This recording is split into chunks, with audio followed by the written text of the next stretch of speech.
എടി മധു, എന്താ നീ കൊറേ ജോലി ചെയ്തതല്ലേ, ബാക്കി അമ്മ ചെയ്യാം. വേണ്ടമ്മ, ഞാൻ ചെയ്തോളാം. ഞാൻ ചെയ്യാടി, ഞാൻ ചെയ്യാം. വേണ്ട, അമ്മയുടെ സ്നേഹം എപ്പോഴും ഉണ്ടായാൽ മതി. അതെന്ത് വർത്താനം മധു? ഞാൻ നിന്നെ സ്നേഹിക്കുന്നില്ലേ? പക്ഷെ നീ എന്നെ തിരിച്ച് സ്നേഹിക്കണം, അതുപോലെ സ്നേഹിക്കത്തില്ലേ? അതെന്താ അങ്ങനെ പറഞ്ഞ? ഞാൻ സ്നേഹിക്കാറില്ലേ? അല്ല, ഇടക്കിടക്ക് നിങ്ങളിങ്ങനെ വാക്കുമാറ്റി പറയാറില്ല ഉണ്ട് എന്നോട്. അതിപ്പോ അമ്മ അങ്ങനെ ഓരോന്നൊക്കെ പറയുമ്പോ ഞാൻ തിരിച്ചു പറയാം, അത്രേ ഉള്ളൂ. അമ്മ പറയുന്ന വെച്ചിട്ട് മക്കള് പറയണ. നിങ്ങളുടെ ഭർത്താവെന്തേ? അമ്മയുടെ ഭർത്താവ് അപ്പച്ചിന്റെ ആരാ?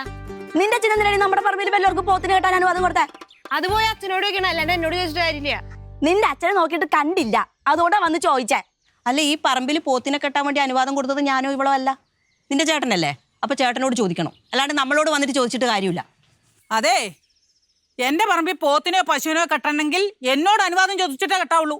അപ്പൊ ആടിനെ കെട്ടാനാണെങ്കിൽ അനുവാദം ചോദിക്കണം അച്ഛമ്മ? ആടല്ല, ഇനി നിന്നെ കെട്ടിയിടാനാണെങ്കിലും എന്നോട് അനുവാദം ചോദിക്കണം. അത് അമ്മ പറഞ്ഞത് ന്യായം. അങ്ങനെയാണെങ്കിൽ പ്രകാശേട്ടൻ വരുമ്പോ അമ്മ തന്നെ ചോദിക്കണം. അമ്മ എന്തിനാ പോത്തിന് അഴിച്ചു വിടാൻ പോയത്? പോത്തിനെ കെട്ടാൻ പറ്റില്ല എന്ന് അയാളോട് പറഞ്ഞാൽ പറയായിരുന്നോ? എന്റെ പറമ്പിൽ ഒരു പോത്ത് വെക്കുന്ന കണ്ടു, എനിക്ക് അതിനെ ഇഷ്ടമല്ല, അപ്പൊ ഞാൻ അങ്ങനെ അഴിച്ചു വിട്ടു. അതിനിപ്പോ എന്നാ? ഓഹ്, ആ പോത്ത് വല്ല കയ്യബദ്ധം കാണിക്കാണ്ടിരുന്നാ മതിയായിരുന്നു. നീ എന്തിനാടി അമ്മേനെ ഓരോന്ന് പറഞ്ഞ് പേടിപ്പിക്കുന്നേ? നമ്മൾ വേണ്ട ധൈര്യം കൊടുക്കാൻ നമുക്ക്, അല്ലേ? ധൈര്യം കൊടുക്കാൻ എന്താ, ഞാൻ യുദ്ധത്തിന് പോവാണോ? അമ്മ യുദ്ധത്തിന് പോകേണ്ടി വരില്ല. ആ പോത്തിന്റെ കൂട്ടരും നാട്ടുകാരും കൂടി അമ്മോട് യുദ്ധം ചെയ്തോളൂ. അങ്ങനെ അവര് യുദ്ധം ചെയ്യാൻ വന്നാ നമ്മളും അങ്ങോട്ട് യുദ്ധം ചെയ്യും, അല്ല അമ്മേ? പിന്നല്ലാതെ.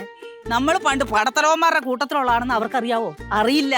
എന്നാ പിന്നെ ഞാൻ പോയി കത്തിയും കടാരൊക്കെ എടുത്തിട്ട് വരാം. എന്തിന് യുദ്ധം ചെയ്യാൻ? എന്നൊരു കാര്യം ചെയ്യും, നിങ്ങളെല്ലാവരും യുദ്ധം ചെയ്തോണ്ടിരുന്നോ, ഞാൻ എന്റെ പാട്ടിന് പോവാ. അച്ഛമ്മയുടെയും മോള് പടത്തലവന്മാരുടെ കൂട്ടത്തിൽ പെട്ടതാണോ? പിന്നെ അവൾ എന്റെ മോള് തന്നെയല്ലേടി. ഇക്കറിയാൻ പാടില്ല. അമ്മ, ആ സരിതയോട് പോവാൻ പറ, ഞാൻ നമുക്ക് ധൈര്യം തരും. നിന്റെ ധൈര്യം എനിക്ക് വേണ്ട. അല്ല, കുറച്ചും വേണ്ട.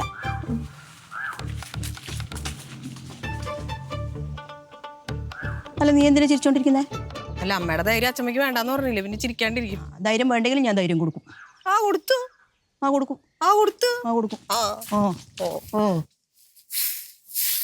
എന്നാലുവേ ഇത്രയും പ്രശ്നം ഉണ്ടാക്കി വെച്ചിട്ട് നിങ്ങളുടെ അമ്മയ്ക്ക് ഒരു കൂസലും ഇല്ല കേട്ടോ. അമ്മയ്ക്ക് എന്തിനാടാ കൂസല്? അമ്മ പുറത്തിറങ്ങി നടക്കുന്നുണ്ടാ? ഇല്ലല്ല, പുറത്തിറങ്ങി നടക്കുന്നത് ഞാനല്ല, എനിക്കല്ല ഈ പ്രശ്നം മുഴുവൻ വന്ന് ചേരുന്നത്.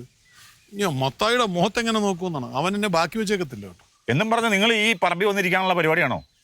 പിന്നെ എന്നാ ചെയ്യാൻ പറ്റൂടാവേ, നീ പറ. ഐഡിയ ഞാൻ പറഞ്ഞുതരാം, പക്ഷേ എനിക്ക് അതിനകത്തൊരു വീതം തരണം. നിനക്ക് വീതം മുകളിലിരിക്കുന്ന ആള് തന്നോളൂ. ആര്, നിങ്ങളുടെ അച്ഛനോ? തന്തയ്ക്ക് പറയുന്നത്. എന്റെ പ്രകാശം, നിങ്ങൾക്ക് പൈസ ഉണ്ടാക്കാനുള്ള ഒരു ഐഡിയ ഞാൻ പറഞ്ഞു തരാമെന്നാണ് പറഞ്ഞത്. അതിൽ നിന്നൊരു വിഹിതം എനിക്ക് തരണം. എന്താ ഐഡിയ? അതായത് നിങ്ങളുടെ അമ്മ കയറി ഉരുവിട്ട പോത്ത് നാട്ടിൽ ഒരുപാട് നാശനഷ്ടം ഉണ്ടാക്കിയെന്ന് പറയണം. അതിന് വേണ്ടിയിട്ട് നമ്മൾ ഭീമമായ ഒരു നഷ്ടപരിഹാരം തുക അമ്മയുടെ കയ്യിൽ നിന്ന് മേടിക്കണം. അതിൽ നിന്ന് കുറച്ച് പൈസ നമ്മൾ നഷ്ടപരിഹാരമായിട്ട് കൊടുക്കുന്നു, മേജർ പൈസ നമ്മൾ എടുക്കുന്നു. അതിൽ നിന്നൊരു വിഹിതം എനിക്ക് വരാൻ പാടില്ലേ?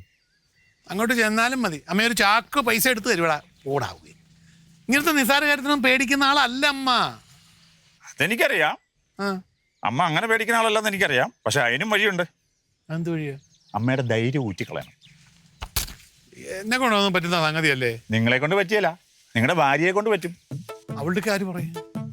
എന്റെ പ്രകാശ്, അതിനുള്ള ഐഡിയ ഞാൻ കണ്ടുവച്ചിട്ടുണ്ടെന്ന്. നിങ്ങൾ വാ, സംഭവം പ്ലാൻ ചെയ്യാം. ഉറപ്പാന്നാ? ആ, അവസാനം ഇനി അതും കൂടെ കൊള്ളാമായിരുന്നു.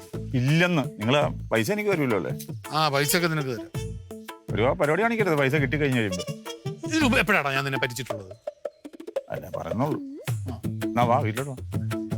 നടക്ക്.